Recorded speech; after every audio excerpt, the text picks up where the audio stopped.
मैं कमल का फूल का प्रत्याशी हूँ और मेरे लिए सब प्रत्याशी जो है कमल का फूल है, जो जीएम का चेहरा भी है कमल का फूल। पॉलिटिकल जवाब दे दिया, मुझे बताइए आप। जवाब नहीं है, मैं समर्पित कार्यकर्ता हूँ, इसमें पॉलिटिकल जवाब ही नहीं है। मैं पार्टी के दफ्तर आई हूँ, पार्टी की कार्यकर्ता। वहाँ नहीं गई आप? मैं यहाँ पर आशीर्वाद लेने आई हूँ। मैं पार्टी के दफ्तर से हमको चुना गया है। देखिए पार्टी ही सब कुछ, पार्टी सब, व्यक्ति कुछ नहीं है। हम समर्पित कार्यकर्ताओं को तो बताया ही है कि कमल का फूल।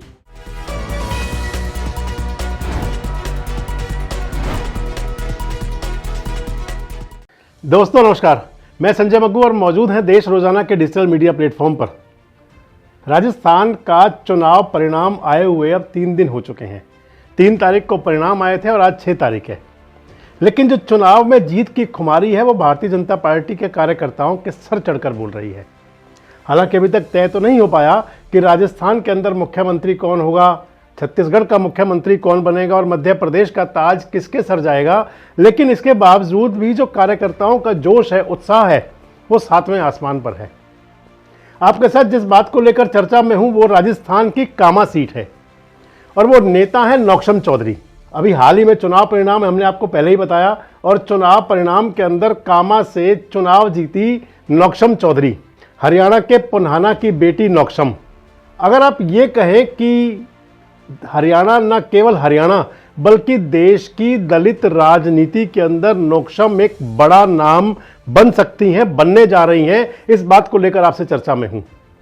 और दूसरा इस बात को लेकर चर्चा में हूं कि हरियाणा की जो मेवाती राजनीति है, जो हरियाणा के मेवात में 5 सीटें लगती हैं, यानी कि नूंह जिले की 3 विधानसभा सीटें, नूंह, पुन्हाना और फिरोजपुर झिरका, और इसके साथ साथ 1 सीट पलवल जिले की हथीन विधानसभा और 1 सीट गुरुग्राम जिले की सोहना विधानसभा। इन 5 विधानसभा क्षेत्रों को भी कामा में नौक्षम चौधरी की जो जीत है वो काफी हद तक इस राजनीति को प्रभावित करेगी। पहले आपसे चर्चा करते हैं कि आखिर कैसे दलित राजनीति को प्रभावित करेगी। तो आपको बताएं कि नूंह जिले के पुन्हाना कस्बे के गांव की बेटी जब पढ़ लिख करके पोस्ट ग्रेजुएट होकर के विदेश की नौकरी करते हुए सिंगापुर में, जहां वो फैशन डिजाइनिंग और इस प्रकार के कामों के अंदर एक अच्छे बड़े पैकेज पर नौकरी में थी, लेकिन उस सब को छोड़कर वो भारत आती है। 2018 में भारत आती हैं और 2019 में उनको टिकट मिलता है भारतीय जनता पार्टी का पुन्हाना विधानसभा सीट से। पुन्हाना विधानसभा सीट का जिक्र आपसे इसलिए, हालांकि पुन्हाना की बेटी हैं, लेकिन पुन्हाना सीट रिजर्व नहीं है, जनरल सीट है, अनारक्षित सीट है पुन्हाना। और पुन्हाना से विधानसभा का प्रत्याशी बनाया जाता है नौक्षम चौधरी को। नौक्षम चौधरी बड़ी मजबूती से चुनाव लड़ती हैं। ये दीगर बात है कि वो चुनाव हार जाती हैं और तीसरे नंबर पर आ जाती हैं, लेकिन चुनाव पूरी मजबूती से लड़ती हैं। और पुन्हाना में चुनाव लड़के भले ही चुनाव हार जाती हैं, लेकिन न केवल नूंह मेवात बल्कि हरियाणा की राजनीति के अंदर अपने आप को स्थापित कर लेती हैं एक दलित नेत्री के रूप में। और इसके साथ साथ शुरू हो जाता है नौक्षम चौधरी का न केवल पुन्हाना विधानसभा बल्कि पूरे हरियाणा भर के अंदर अपने पक्ष में कार्यकर्ताओं को इकट्ठा करना। आप उसे कुछ यूं मानिए कि भले ही ग्राउंड पर आपको काम कम दिखता हो नौक्षम चौधरी का उस समय पर, लेकिन पुन्हाना से जब विधानसभा के चुनाव में वो उतरी थी तो उसी समय लोगों ने मान लिया था कि भारतीय जनता पार्टी का एक ये शाइनिंग फेस हो सकता है। जिस प्रकार का लिबास, वेशभूषा, पहनने का सलीका, बात करने का सलीका, उस सब को और जिस आत्मविश्वास के साथ में नौक्षम चौधरी बात करती थी, उनसे ये पैगाम जाता था कि नौक्षम राजनीति के अंदर एक लंबी दूरी तय करेंगी। और इसी बीच में चुनाव आ जाता है राजस्थान के अंदर विधानसभा का। और राजस्थान के विधानसभा चुनाव के लिए जैसे उनको भारतीय जनता पार्टी के आला नेतृत्व ने पहले से ही कह दिया था कि आप तैयारी करनी शुरू कर दें। कामा विधानसभा से उनको टिकट मिलता है। कामा विधानसभा आप ये मान लीजिए कि मुस्लिम जो बाहुल्य इलाका है, दलित मतदाता भी काफ़ी संख्या में वहाँ पर आते हैं। और दलित बेटी के नाते, दलित नेत्री के नाते चुनाव लड़ने के लिए कामा में भेजा जाता है नौक्षम चौधरी को। कामा भी जनरल सीट है, अनारक्षित है, रिजर्व सीट नहीं है, लेकिन इसके बावजूद भी क्योंकि कामा के अंदर मुस्लिम और हिंदू वोट लगभग बराबर हैं, जब जब कभी वहाँ मतों का ध्रुवीकरण हुआ करता है तो वहाँ मुस्लिम प्रत्याशी जीत जाता है, जैसे जाहिदा पिछली बार विधायक थी। और जब जब हिंदू मतदाताओं का ध्रुवीकरण होता है तो वहाँ से हिंदू प्रत्याशी जीत जाता है। कई बार वहाँ से हिंदू नेता भी चुनाव जीते और कई बार वहाँ से मुस्लिम नेता भी चुनाव जीते। लेकिन जाहिदा जैसे बड़े चेहरे को जो चुनाव में हराना, चौधरी तैयब हुसैन की बेटी हैं जाहिदा, हरियाणा के भारतीय जनता पार्टी के नेता जाकिर हुसैन की बहन हैं जाहिदा, और जाहिदा चुनाव लड़ रही थी कामा से कांग्रेस की टिकट पर। उनके मुकाबले चुनाव लड़ने पहुंची वहां भारतीय जनता पार्टी से नौक्षम चौधरी। नौक्षम चौधरी को मैंने आपको पहले ही बताया कि एक दलित बेटी को अनारक्षित सीट से जब चुनाव लड़ाया गया तो बातें कई शुरू हुई। एक बारगी तो शुरू में ऐसा लगता था कि जैसे कामा के अंदर निर्दलीय प्रत्याशी जीत सकता है। हम भी वहाँ चुनाव के दौरान वहाँ का चुनाव कवरेज करने गए थे। कामा के अंदर जो रेहड़ा कस्बे में थे, नौक्षम चौधरी के पिता जो सेवानिवृत्त न्यायाधीश हैं चौधरी राम सिंह, उनसे हमारी बातचीत भी थी, हमने उनसे साक्षात्कार भी किया था। और उसके अंदर राम सिंह जी ने दावा किया था कि बहुत बड़े अंतर से चुनाव जीतने जा रही हैं नौक्षम। और इसके साथ साथ चौधरी राम सिंह ने दावा ये भी किया था कि राजस्थान के अंदर एक तरफा लहर है भारतीय जनता पार्टी की, 115 से 120 सीट कम से कम आएंगी और भारतीय जनता पार्टी की सरकार बनने जा रही है। और वो सब हुआ, नौक्षम चौधरी विधायक बनी। और विधायक बनने के बाद नौक्षम का जो अंदाजे बयां है, जिस कॉन्फिडेंस के साथ में वो बात कर रही हैं, जिस आत्मविश्वास से वो लबरेज हैं, एक तरफ जहां तमाम भारतीय जनता पार्टी के जो विधायक हैं, लगभग 60-70 विधायकों ने जयपुर के अंदर वसुंधरा राजे सिंधिया के दरबार में हाजिरी दी, वसुंधरा राजे के दरबार में पहुंचे, लेकिन नौक्षम चौधरी जो कामा की विधायक हैं वो जयपुर तो गई, पार्टी कार्यालय पर गई। खबर नवीसों ने जब उनसे बात की, नौक्षम से पूछा कि आप जयपुर आई हैं लेकिन रानी साहिबा के यहाँ नहीं गई, तो बड़ा सीधा सीधा सधा हुआ जवाब था कि भारतीय जनता पार्टी की समर्पित कार्यकर्ता हूँ, भारतीय जनता पार्टी के निष्ठावान कार्यकर्ता हूँ, और क्योंकि पार्टी कार्यालय ने ही उनको आदेश दिया था कामा से लड़ने का, तो कामा से चुनाव जीतकर वो पार्टी कार्यालय पर आई हैं। यानी कि उन्होंने बता दिया कि उनके लिए कमल का फूल और जो पार्टी का आला कमान है, मोदी, शाह, नड्डा, वो ही सब कुछ है। यानी कि बता दिया कि नेतृत्व की दौड़ में तो वो भी हो सकती हैं, अगर आप उनका सधा हुआ जो अंदाज है जिसके अंदर वो बात कर रही हैं, उस बात को अगर आप देखें। सुनिए आप किस प्रकार बात कर रही हैं। 13 सिविल लाइंस गई कि नहीं वसुंधरा जी से मिलने के लिए? तमाम विधायक वहां पहुंचे, नौक्षम चौधरी वहां पहुंची या नहीं पहुंची? मैं पार्टी के दफ्तर आई हूँ, पार्टी की कार्यकर्ता। वहां नहीं गई आप? मैं यहाँ पर आशीर्वाद लेने आई हूँ। वहां आप क्यों नहीं गई? क्योंकि बहुत सारे विधायक गए हैं और आप नहीं गई, इसलिए सवाल उठ रहा है नौक्षम चौधरी वहां क्यों नहीं गई? मैं पार्टी के दफ्तर से हमको चुना गया है। देखिए, आपके लिए पार्टी ही सब कुछ है, पार्टी सब व्यक्ति कुछ नहीं है आपके लिए। हम समर्पित कार्यकर्ताओं को तो बताया ही है कि ये कमल का फूल है। जब पार्टी ने यहाँ से ऐलान करके भेजा है कि आप चुनाव लड़िए, तो फिर यहीं आएंगे ना। तो मैंने आपको बताया कि नौक्षम चौधरी, ये तो चुनाव की बात हुई। अब आपसे बात करते हैं कि राजस्थान की सरकार में नौक्षम चौधरी का कद कौन सा हो सकता है।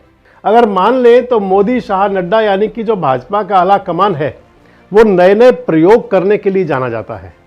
हालांकि अभी तक किसी भी नेता का नाम तय नहीं हुआ कि मुख्यमंत्री की कुर्सी किसको दी जा सकती है, मुख्यमंत्री की कमान किसे मिलेगी, लेकिन तमाम जो नेता हैं अपने अपने दावे कर रहे हैं। जहां एक तरफ बाबा बालकनाथ, इसके साथ साथ गजेंद्र शेखावत, मेघवाल साहब, अश्विनी वैष्णव जहां दिल्ली दरबार के अंदर अपनी सेटिंग कर रहे हैं, वसुंधरा राजे जहां राजस्थान के अंदर, जयपुर के अंदर रह करके विधायकों को लामबंद कर रही हैं, तो ऐसे में नौक्षम चौधरी जैसी नेता का सधे हुए अंदाज में ये कह देना कि उनके लिए तो चुनाव लड़ते हुए भी मोदी और कमल का फूल था और चुनाव जीतने के बाद भी मोदी और कमल का फूल है। आप ये मान लीजिए, जो मैंने आपसे कहा कि माने जाते हैं मोदी नए नए प्रयोग करने के लिए, तो आप ये तो जरूर मान के चलिए कि नौक्षम चौधरी का राजस्थान की सरकार के अंदर एक बड़ा कद और पद होने वाला है। हम ये नहीं कह रहे कि उनको मुख्यमंत्री की कुर्सी का भी दावेदार बनाया जा सकता है, लेकिन ये जरूर है कि मोदी की नज़र में और अमित शाह की नज़र में नौक्षम चौधरी कितनी हैं, आप इस बात को मान सकते हैं कि जब मोदी जी चुनाव प्रचार करने के लिए भरतपुर आए थे, तो बताते हैं कि उन्होंने नौक्षम चौधरी से कहा था कि चुनाव जीतकर सीधे मेरे पास ही आना। ये बहुत बड़ी बात है और बहुत बड़ा एक संकेत था कि चुनाव जीतकर सीधे मेरे पास आना। ऐसे संदेश से जो कि मोदी साहब ने अग्रेषित किया था, उस संदेश के बाद आप ये मान लीजिए, जो हम आपसे कह रहे हैं कि राजस्थान की सरकार के अंदर नौक्षम का बड़ा कद और पद होने वाला है। वो कैबिनेट मंत्री बन सकती हैं, वो उप मुख्यमंत्री बन सकती हैं, या उनको कोई और भी बड़ा पद मिल सकता है। इस पर नज़र रहेगी जब भारतीय जनता पार्टी का आला कमान वहाँ पर तय करेगा कि नेतृत्व किसको देना है। लेकिन ये जरूर है, हम आपसे फिर दोहरा रहे हैं कि नौक्षम का राजस्थान की सरकार में बड़ा कद और पद होगा। अब आपसे बात करते हैं कि नौक्षम की जीत मेवाती राजनीति को कैसे प्रभावित करेगी। तो पुनाना से जब विधानसभा का चुनाव लड़ी थी नौक्षम चौधरी, उस समय भी बड़ी चर्चाएं थी। और नौक्षम चौधरी का जो अंदाज था, खासकर सलीका कपड़े पहनने का है, एक दलित बेटी, और उसके बाद में जिस प्रकार केवल अगर छोड़ दें तो हिजाब नहीं होता, बाकी सब कुछ उनका ढका हुआ सर और ऊपर गर्दन तक ढका हुआ कपड़ा, ऐसा लगता है कि जैसे एक शालीन मुस्लिम परिवार की कोई महिला हूँ। ये अंदाजे बयां जो पोशाक का है वो मुस्लिम मतदाताओं को, मुस्लिम महिलाओं को आकर्षित करता है। और अगर दूसरी तरफ चलें, अगर हम ये भी कह दें कि अगर बाबा बालकनाथ, योगी आदित्यनाथ हिंदू राजनीति का और जो सनातन राजनीति का और जो भगवा राजनीति का पोस्टर बॉय हैं, जो वो भारतीय जनता पार्टी के, तो अगर आप ये कह दें कि नौक्षम चौधरी भी भगवा राजनीति के पोस्टर गर्ल हैं। जब वो चुनाव लड़ रही थी और जब चुनाव जीत कर निकली तो उनके पक्ष में जो जयघोष और जो नारे लगते थे, वो नारे भी कुछ कहते थे। भगवा राज के पक्ष के नारे होते थे, सनातन के पक्ष के नारे होते थे। इसके अलावा जो नौक्षम चौधरी ने एक चुनाव के दौरान एक भाषण दिया था, एक स्पीच में उन्होंने कहा था कि मुझे बंदूक उठानी और चलानी भी आती है। हालांकि नौक्षम चौधरी कहते हैं कि जो उन एडिटर महोदय का धन्यवाद जिन्होंने कट पेस्ट अच्छे से किया, लेकिन साथ साथ एक बात और भी कह दी कि मेवात की बेटी होने के नाते मेरा फर्ज है कि मैं मेवात की हर बहन बेटी और हर मेवाती की इज्जत, उसकी हिफाजत करूं, उसकी हिफाजत करूं, उसकी रक्षा करूं। सीधे तो नहीं कहा कि बंदूक उठा सकती हूं, लेकिन यह जरूर कह दिया कि हिफाजत करने में सक्षम है। और दूसरा जो मैंने आपको बताया कि उनका जो पहनने का तरीका जो मुस्लिम महिला मतदाताओं को लुभाता है, एक उनका जो अंदाज उस प्रकार का कि अपने आप को दबंग नेता की छवि दिखाने का, और तीसरा उनका कि 2 बार अनारक्षित विधानसभा क्षेत्रों से चुनाव लड़कर एक बार भले ही चुनाव हार गई तो दूसरी बार बड़े वोटों से, बड़े अंतर से चुनाव जीत जाना। इससे आप मान लीजिए कि दलित राजनीति के अंदर अगर कहीं कोई पद रिक्त है महिला चेहरे का खासकर, तो उस महिला चेहरे को भरने के लिए नौक्षम चौधरी काफ़ी हैं। और जब उनको एक बड़े नेता का पद मिलेगा और मेवाती क्षेत्र के अंदर उन्होंने बड़े अंतर से जो चुनाव जीता, तो इससे आप मान लीजिए कि उन इलाकों में जहां खासकर मेव मुस्लिम बाहुल्य मतदाता हैं, उस राजनीति को तो प्रभावित करेंगी। जहां अपने पहनने और के अंदाज से, अपने बात करने के अंदाज से मेव मुस्लिम महिला मतदाताओं को प्रभावित करेंगी, तो फिर अपना जो उनका अंदाज है, सनातन वाला अंदाज है, भगवा वाला अंदाज है, उससे तमाम हिंदू मतदाताओं को प्रभावित करेंगी।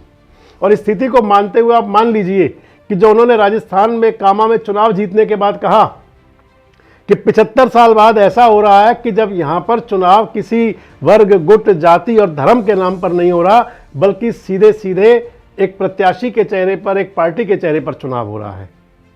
तो इन सब बातों से जो उनका जिस प्रकार का अंदाज है, जिस प्रकार का उनका आत्मविश्वास है, जिस प्रकार कॉन्फिडेंस है, वो बातें करती हैं, तो उससे तो आप मान लीजिए कि एक तो वो हरियाणा की मेवाती राजनीति को प्रभावित करेंगी, दूसरा दलित राजनीति के अंदर वो एक बड़ा चेहरा हो सकती हैं, और तीसरा राजस्थान की सरकार के अंदर उनका एक बड़ा कद और पद होने वाला है।